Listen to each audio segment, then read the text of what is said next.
하나님 말씀은 사도행전 28장 11절에서 31절까지입니다. 11절 제가 읽겠습니다. 석 달 후에 우리가 그 섬에서 겨울을 난 알렉산드리아 배를 타고 떠나니 그 배 머리 장식은 디오스구로라. 수라구사에 대고 사흘을 있다가 거기서 둘러가서 레기온에 이르러 하루를 지낸 후 남풍이 일어나므로 이튿날 보디올에 이르러 거기서 형제들을 만나 그들의 청함을 받아 이레를 함께 머무니라. 그래서 우리는 이와 같이 로마로 가니라. 그곳 형제들이 우리 소식을 듣고 아비오 광장과 트레이스 타베르네까지 맞으러 오니 바울이 그들을 보고 하나님께 감사하고 담대한 마음을 얻으니라. 우리가 로마에 들어가니 바울에게는 자기를 지키는 한 군인과 함께 따로 있게 허락하더라.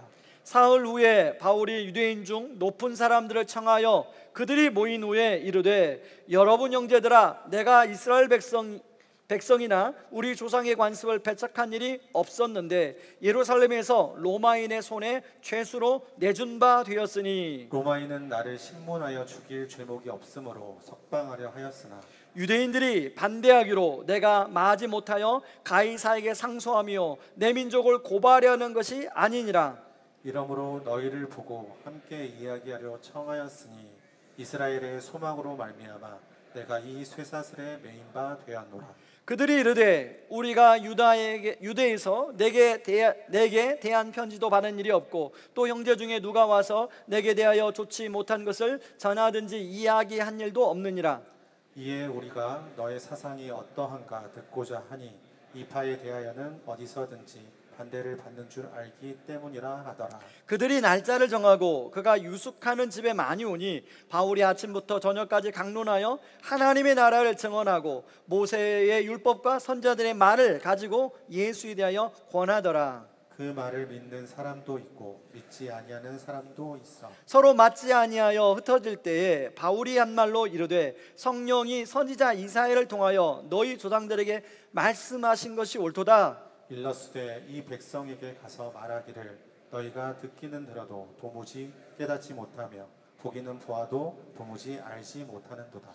이 백성들의 마음이 우둔하여져서 그 귀로는 둔하게 듣고 그 눈은 감았으니 이는 눈으로 보고 귀로 듣고 마음으로 깨달아 돌아오면 내가 고쳐줄까 함이라 하였으니 그런즉 하나님의 이 구원이 이방인에게로 보내진 줄 알라. 그들은 그것을 들으리라 하더라. 바울이 온 이태를 자기 셋집에 머물면서 자기에게 오는 사람을 다 영접하고 하나님의 나라를 전파하며 주 예수 그리스도에 관한 모든 것을 담대하게 거침없이 가르치시더라. 아멘. 여러분, 영화나 드라마를 볼 때 마지막이 어떻게 끝나기를 원하십니까? 아마 많은 분들이 마지막은 그래도 해피엔딩으로 끝나야 되지 않아? 라는 생각을 하는 분들이 많을 것입니다.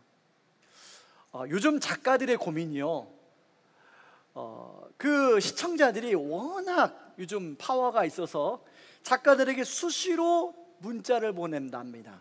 그리고 게시판에 수시로 글을 올린다는 거예요. 특별히 드라마가 막바지로 갈수록 그렇다는 거예요. 이 드라마 꼭 주인공 해피엔딩으로 끝나게 해주세요. 해피엔딩으로 안 끝나면 너 죽을 수도 있어요. 막 협박까지 한다는 거예요.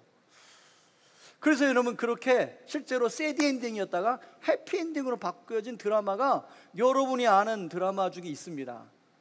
여러분, 한때 유행했던 드라마 스카이캐슬 아시죠? 스카이캐슬도 원래는 새드 엔딩이었대요. 근데 해피 엔딩으로 끝났다는 겁니다.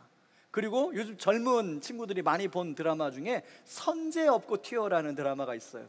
저 한 번도 안 봤는데 그 드라마도 그렇다는 거예요. 근데 이게 우리나라만 드라마만 그런 게 아니라 여러분, 저 멀리는 영국도 그렇답니다. 여러분, 우리가 잘 아는 소설 중에 셜록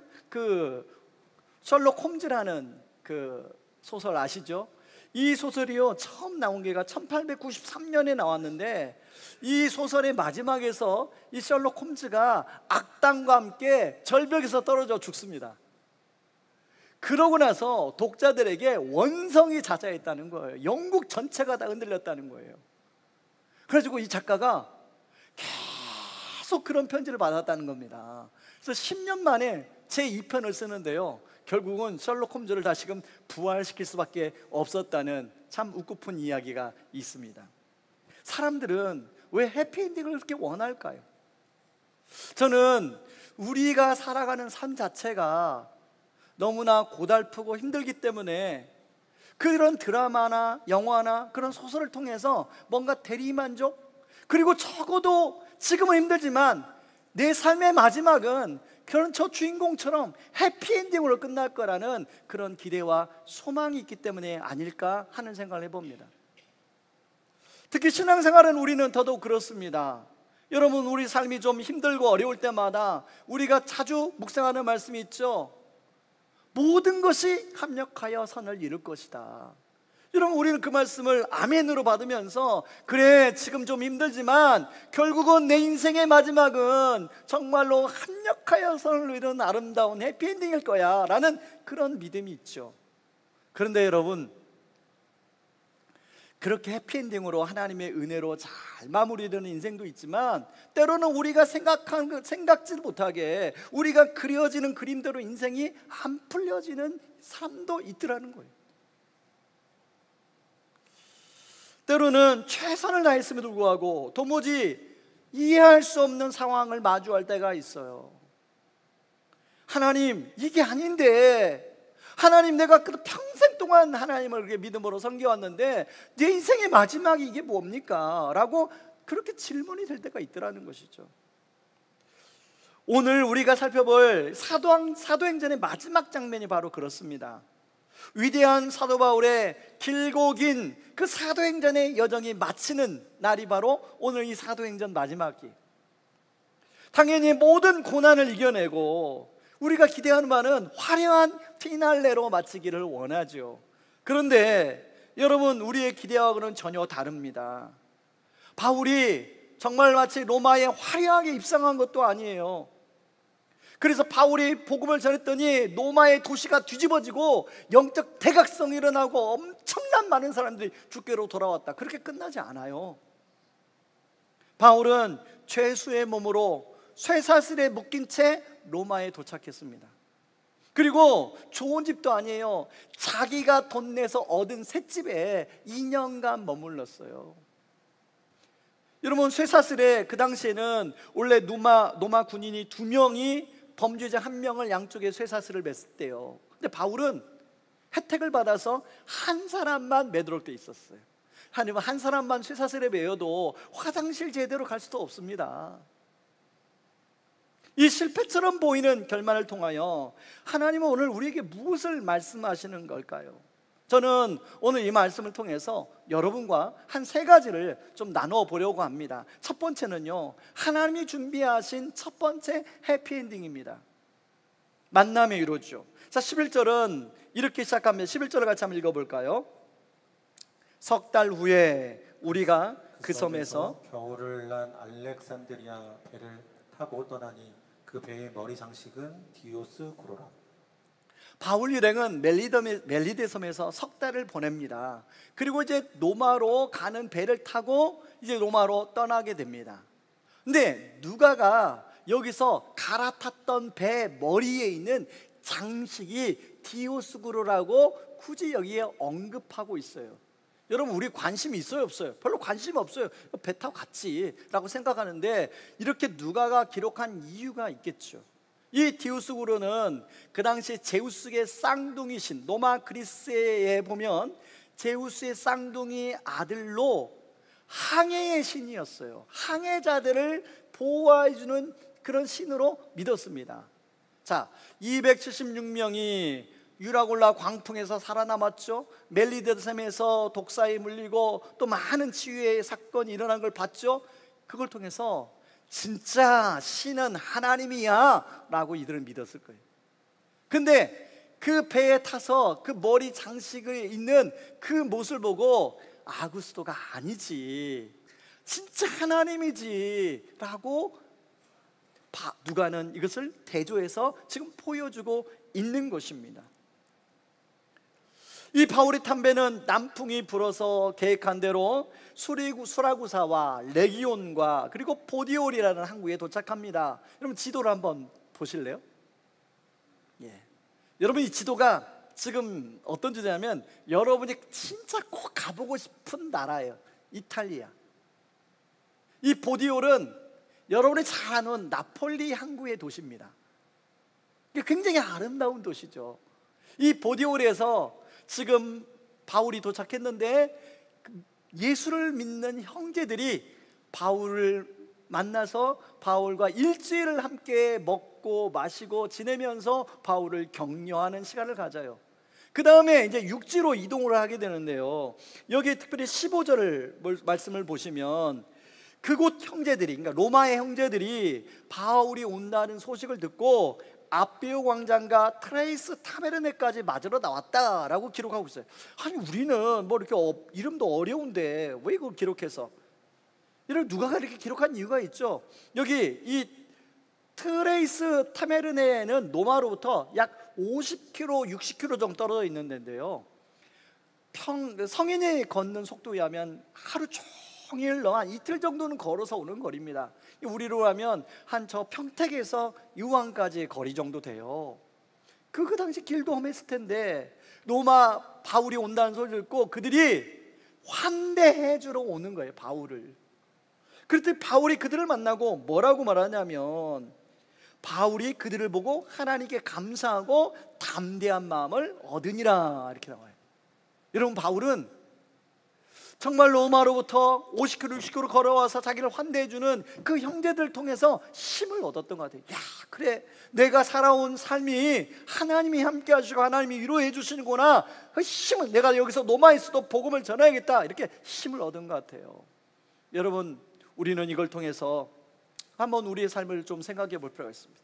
여러분, 우리는 기본적으로 율법의 DNA가 우리 안에 장착돼서요, 사람들을 바라볼 때 축복하고 사랑하고 격려하고 이렇게 바라보죠, 여러분들 다. 그렇죠? 예, 별로 대답을 안 하시네. 이 율법의 DNA는 뭐냐면 자꾸 내 기준으로 누군가를 판단해요. 자꾸 내 기준으로 누군가를 정죄해요. 이게 기본 세팅값으로 돼 있어요. 그러다 보니까 사람들을 축복의 눈으로, 긍휼의 눈으로, 사랑의 눈으로 잘 바라보지 않는다는 거예요. 저는 의왕우리교회 공동체 안에서 이런 율법의 DNA 값이 아니라 복음의 DNA로 이게 바뀌어서 서로를 향하여 축복하고 사랑하고 격려하고 서로 세워주는 그런 은혜가 있기를 바랍니다. 이제 다락방을 방학합니다. 다락방 방학이, 그래서 이제 서로 안 보고 그런 게 아니라 다락방 방학을 해서도 또 번개팅을 해서 만나고, 그리고 또 이제 다락방을 넘어서 서로 격려하고 위로하고 세워주는 그런 아름다운, 서로 함께 울고 웃는 그런 교회가 되기를 주님의 이름으로 축복합니다. 두 번째는요, 해피엔딩을 가로막는 장애물을 만날 때가 있습니다. 여러분, 16절에 보니까 이제 군인 한 명만 지키는, 그래도 좀 자유를 얻죠.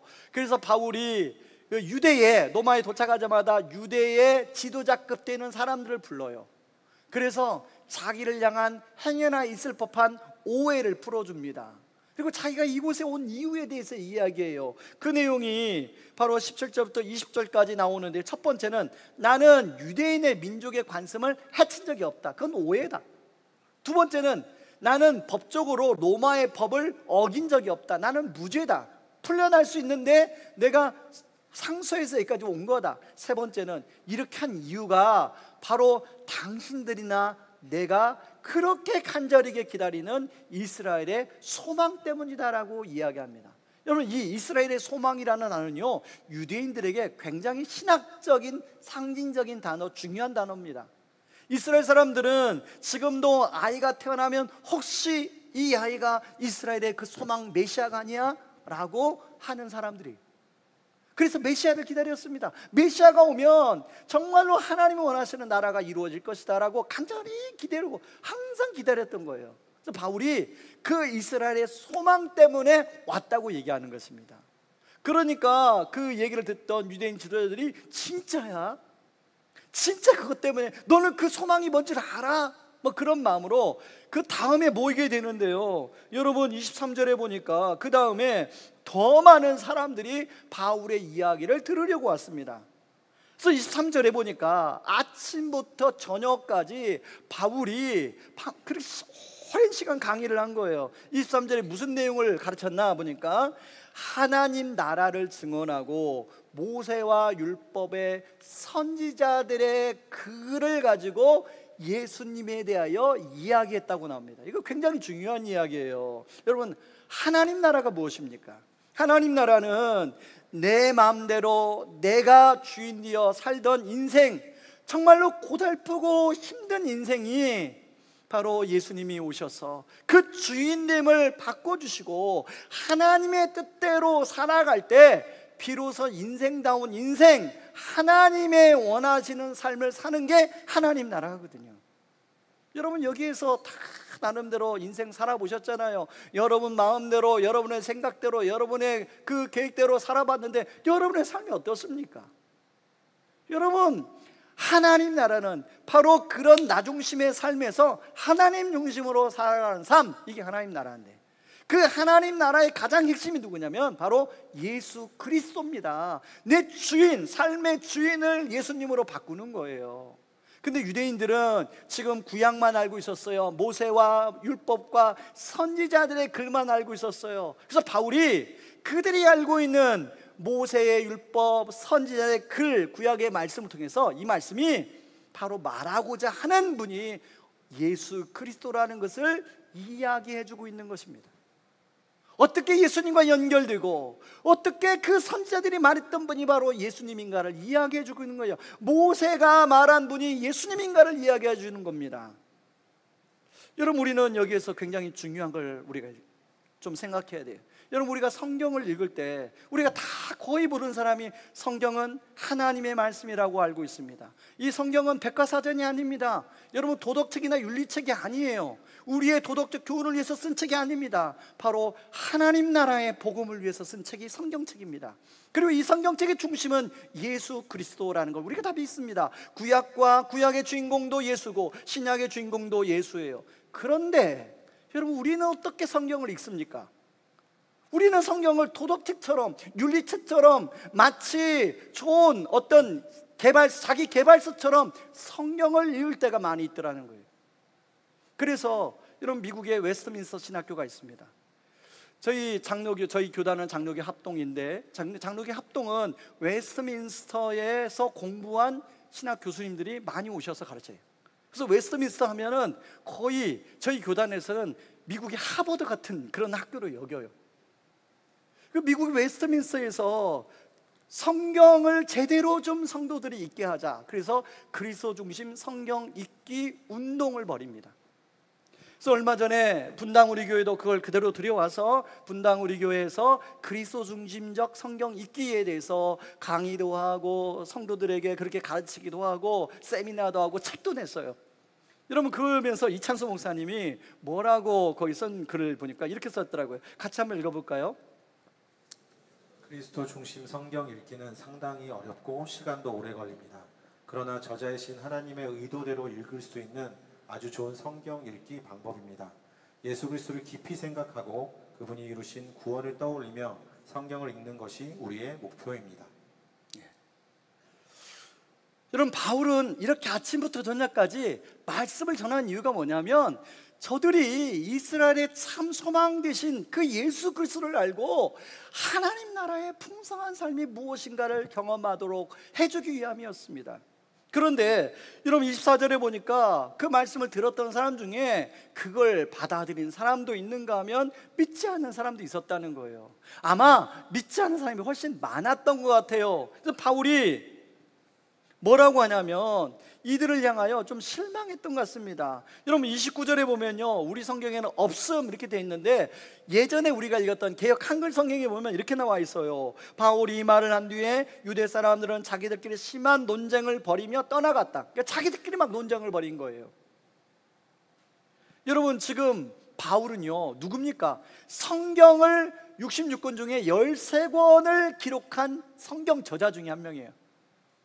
성경 저자가 지금 말하면 쪽집게 강사예요. 일타 강사입니다. 근데 그런 일타 강사가 그렇게 오랜 시간 심혈을 기울여 강의를 했는데 좋아요 하나도 안 누르고 그냥 가는 거예요.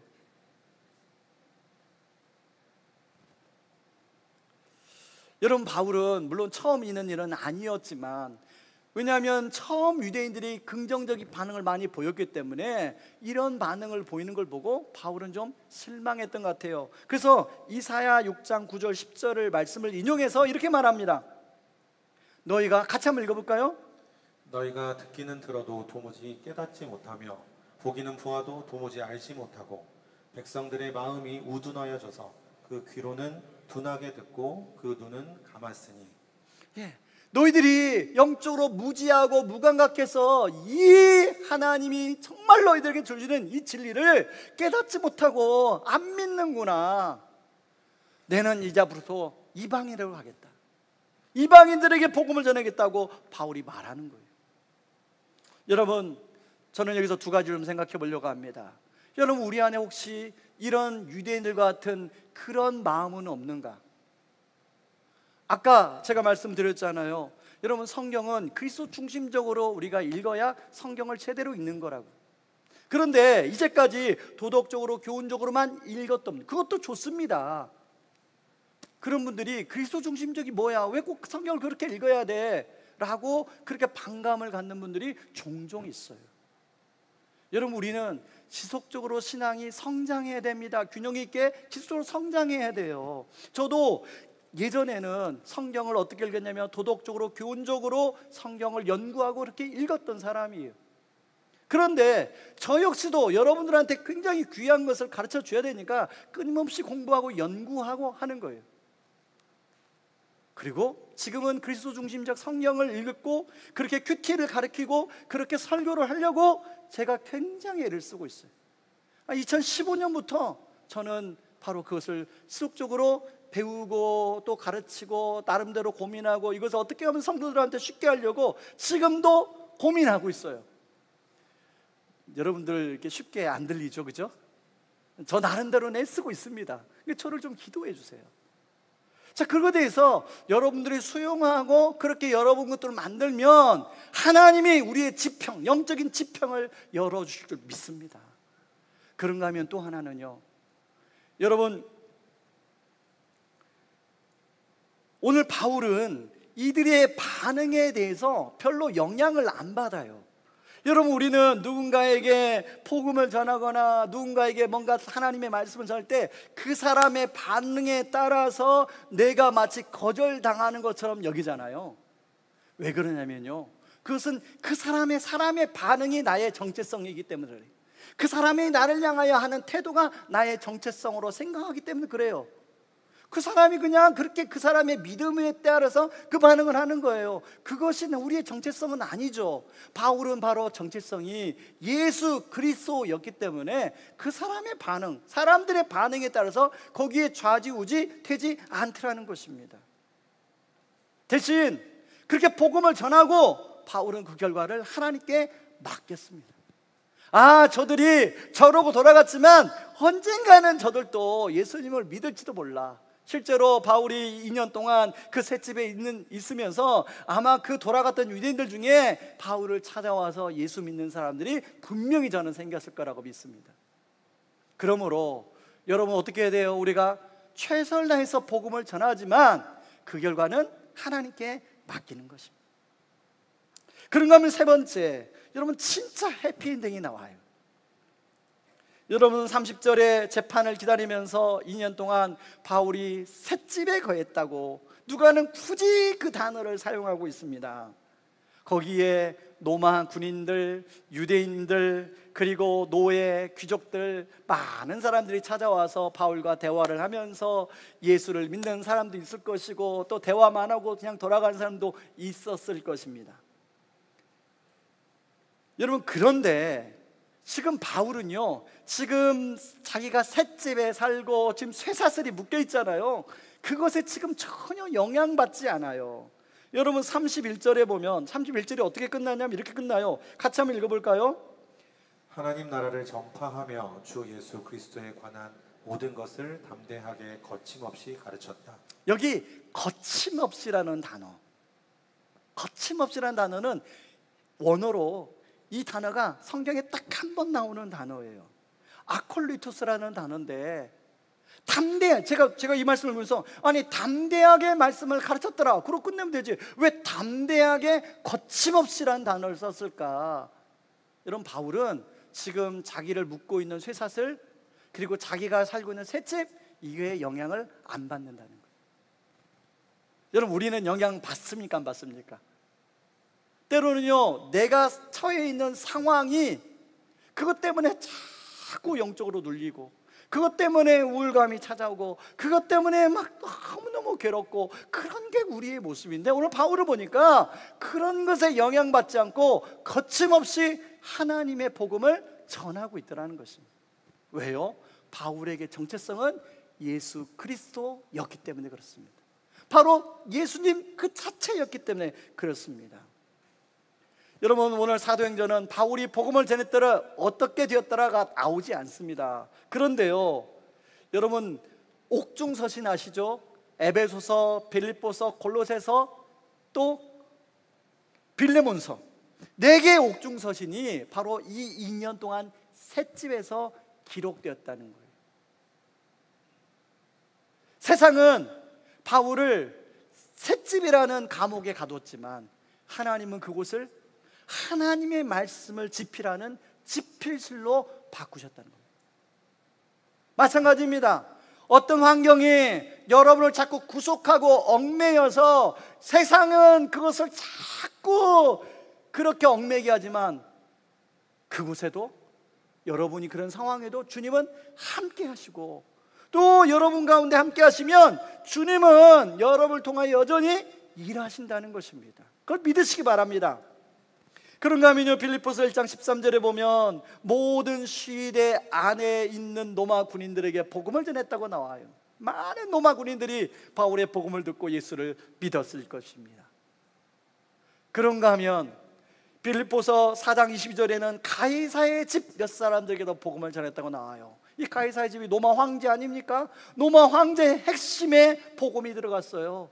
아마 그 사람들 때문에 313년에 로마가 기독교로 바뀌었을지도 모릅니다. 그런가 하면 빌레몬스의 진짜 주인공 오네시모가 이때 바울을 만나고 예수를 믿고 삶이 완전히 달라지게 되었어요.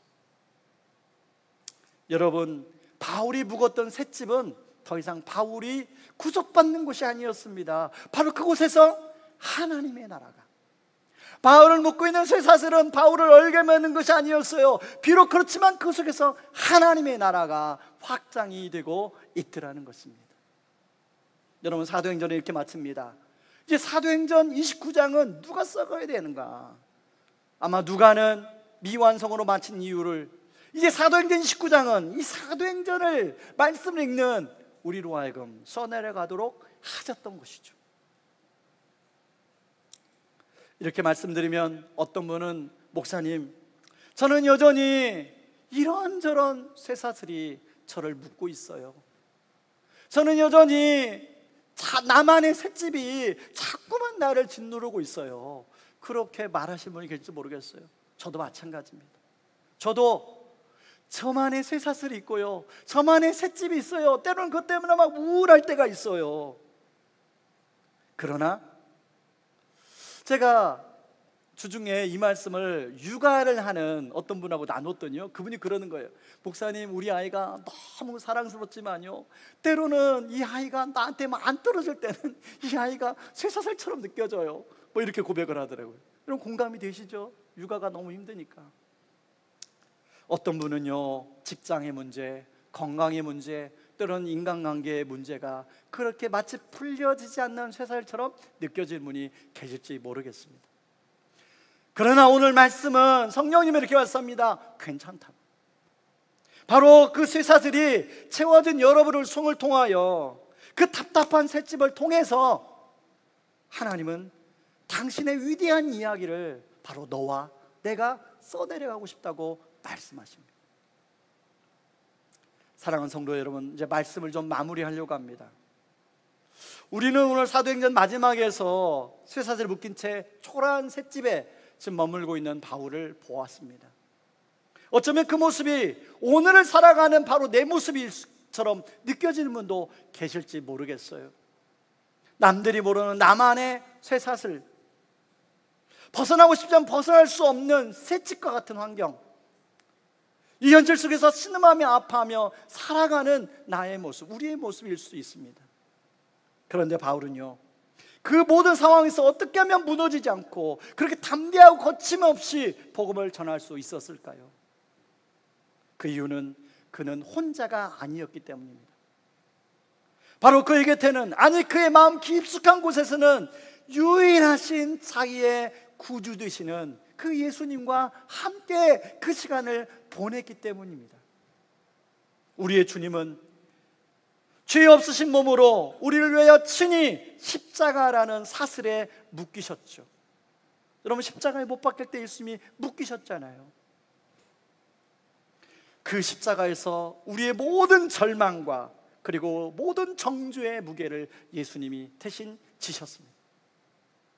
그러고 끝난 게 아니라 그 묶인 사슬을 끊고 예수님이 부활하셨죠. 여러분, 예수님의 능력을 나타내려고 부활하신 게 아닙니다. 바로 지금 이 시간에도 그런 쇠사슬에 얽매여 셋집의 환경에 눌려 살아가는 우리들에게 부활의 소망이 있음을 예수님이 보여주기 위해서 부활하신 것입니다. 그러므로 오늘 그것 때문에, 지난 한 주간 그것 때문에 눌리신 분이 있다면 그 부활의 주님을 바라보시기 바랍니다. 그럴 때 주님이 여러분의 지금 그 쇠사슬에 묶여있는 상황, 그 셋집 환경에 갇혀있는 상황에 주님이 찾아오셔서 누구누구야, 네가 혼자가 아니란다, 내가 너와 함께 하겠다.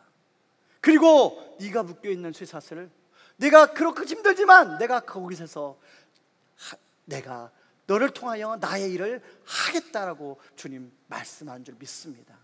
이번 한 주간 여러분의 쇠사슬 그게 안 풀려질지라도, 셋집의 환경 그것이 해결되지 않을지라도 그곳에서 찾아오시는 주님을 만나고 그 주님과 동행하는 그런 한 주가 되기를 주님의 이름으로 축복합니다. 우리 시간에 다 같이 일어나셔서 우리 찬송하고 기도합니다. 땅끝에서라는 찬양입니다.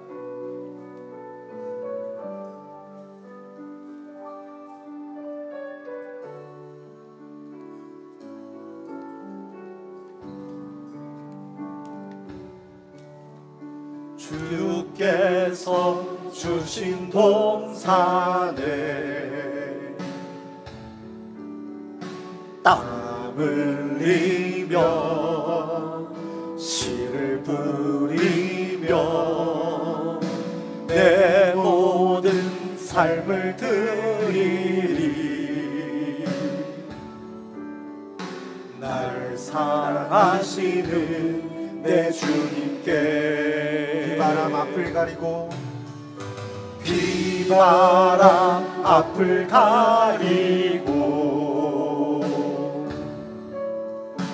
내 육체는 쇠잔에 져도 내 모든 삶을 드리리. 내 사모하는 내 주님께 우리 손들고 찬양하겠습니다. 땅 끝에서 주님을 맞으리. 주께 드릴 열매 가득한 곳. 땅 끝에서 주님을 배우리. 주께 드릴 노래 가득한 곳. 땅의 모든 끝 찬양하라. 주님 오실 길 예비하라. 땅의 모든 끝에서 주님을 찬양하라. 영광의 주님 곧 오시리라. 땅 끝에서 주님을 맞으리. 주께 드릴 열매 가득 안고 땅 끝에서 주님을 배우리. 주께 드릴 노래 가득 안고 땅의 모든 끝 찬양하라. 주님 오실 길 예비하라. 땅의 모든 끝에서 주님을 찬양하라. 영광의 주님 곧 오시리라. 여러분, 진짜 해피엔딩은 언제일까요? 저는요, 이 찬양을 부를 때마다 진짜 해피엔딩은 그 땅끝에서 주님을 맞을 때라는 생각이 듭니다. 주께 드릴 노래 가득 안고, 주께 드릴 열매 가득 안고 주님을 맞을 때 주님이 저를 안아주시고 여러분을 안아주실 때가, 그때가 진짜 해피엔딩입니다. 여러분, 그날을 사모하고 우리 살아가는 게 우리 그리스도인이죠. 이 시간에 같이 기도하겠습니다. 하나님, 우리가 삶의 여정 가운데 때로는 지치고 넘어지고 쓰러질 때가 있는데, 하나님 그때마다 하나님 우리 서로 세워주고 일으켜주고 격려하고 함께하는 그런 축복의 위로 공동체가 되게 하여 주시옵소서. 하나님, 우리 교회가 함께 울고 웃는 그런 공동체가 되게 하여 주시옵소서. 그리고 두 번째 기도 제목은, 하나님 우리의 새집과 새사슬의 이 변명과 불평이 아니라 언제 어디서나 그곳에서 거침없이 하나님 나라가 시작되는 통로로 우리를 사용하여 주시옵소서. 그래서 마지막, 주께 드릴 노래 가득 안고 주께 드릴 열매 가득 안고 주님을 만나는, 주님과 손잡고 서로 강강수올래를 추는 그 영적인 마지막 해피엔딩을 맞이하는 우리 모두가 되게 하여 주시옵소서. 우리 같이 한번 기도하며 나아갑니다. 기도하겠습니다. 고마우신 하나님 아버지, 고맙고 감사합니다. 아버지, 우리의 삶의 여정 가운데 살다 보면 이런 일 저런 일을 맞이할 때가 있습니다. 넘어지기도 하고 쓰러지기도 하고 주저앉기도 하고 그럴 때가 있는데, 하나님 아버지 그럴 때 아버지 하나님 주님께서 아버지 우리에게 귀한 동역자들을 보내주셨습니다. 아버지 그 동역자들을 하나님께서 아버지 정말 통하여 우리가 힘을 얻고 위로를 얻고, 또한 우리도 다른 사람을 위로하고 격려하고 세워주는 우리 교회가 되옵소서. 하나님 함께 울고 함께 웃는 그런 믿음의 공동체가 되게 하여 주시옵소서. 하나님, 때로는 우리의 새집과 쇠사슬이 아버지 변명처럼 불평처럼 다가올 때가 있음을 고백합니다. 그러나 하나님, 비록 상황은 그렇지만 그곳에서 찾아오시는 주님, 그곳 함께 하시는 주님을 만나게 하시고 그곳이 바로 거침없이 하나님 나라가 시작되는 곳이 되게 하여 주시옵소서. 참 소망이신 예수님이 전해지게 하여 주시옵소서. 그래서 마지막 날 하나님 주님의 그 주께 드릴 열매 가득 안고 주께 드릴 노래 가득 안고 주님 만나는 참된 해피엔딩을 우리가 사모하며 나아가게 하여 주시옵소서. 이제는 우리의 모든 쇠사슬을 끊고 부활의 첫 열매가 되신 우리 주 예수 그리스도의 무한하신 은혜와 실패처럼 보이는 우리의 삶의 자리, 그 초라한 셋집마저도 가장 영광스러운 하나님 나라의 통로로 바꾸시는 아버지 하나님이 놀라우신 사랑과 연약하여 주저앉고 싶은 바로 그 순간에도 우리 안에 찾아오셔서 담대함과 위로를 주시며 거침없는 복음의 증인으로 살아가게 하시는 성령 하나님의 감동감화 교통하심이 오늘 각자의 셋집에서 믿음으로 사도행전 29장을 써 내려가기로 결단하는 여기에 모인 모든 사랑하는 주의 성도들 위해, 그 가정과 삶의 터전 위에 이제로부터 영원토록 함께 계시기를 주님의 이름으로 축원하옵나이다. 아멘.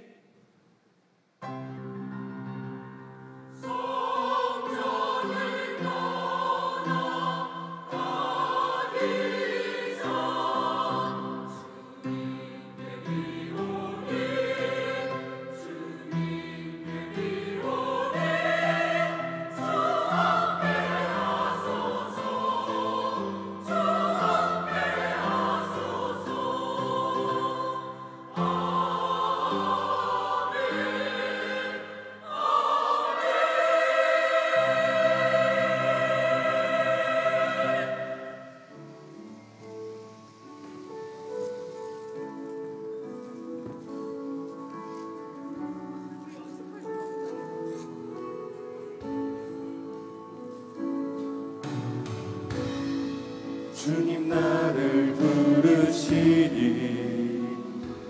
두려움 없이 배서 나아가리라. 주님 나를 부르시니 주님 내게 오라시니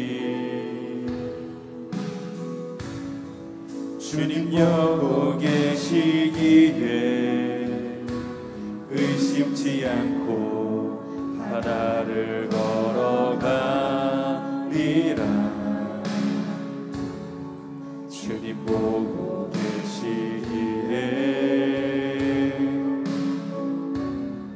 주님 여기 계시기에 주님 여기 계시기에 깊은 바다가 반석이 되고 주님 여기 계시기에 반석 위를 내가 걸어가리라.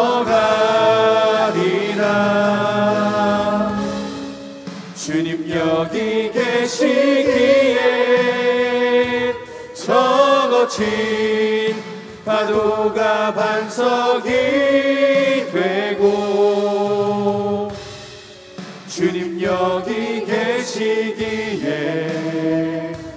반석 위를 내가 걷습니다. 주님 여기 계시기에 깊은 바다가 반석이 되고 주님 여기 계시기에 반석 위를 내가 걸어가리라. 주님 여기 계시기에 저 거친 파도가 반석이 되고 주님 여기 계시기에 반석 위를 내가 걷습니다.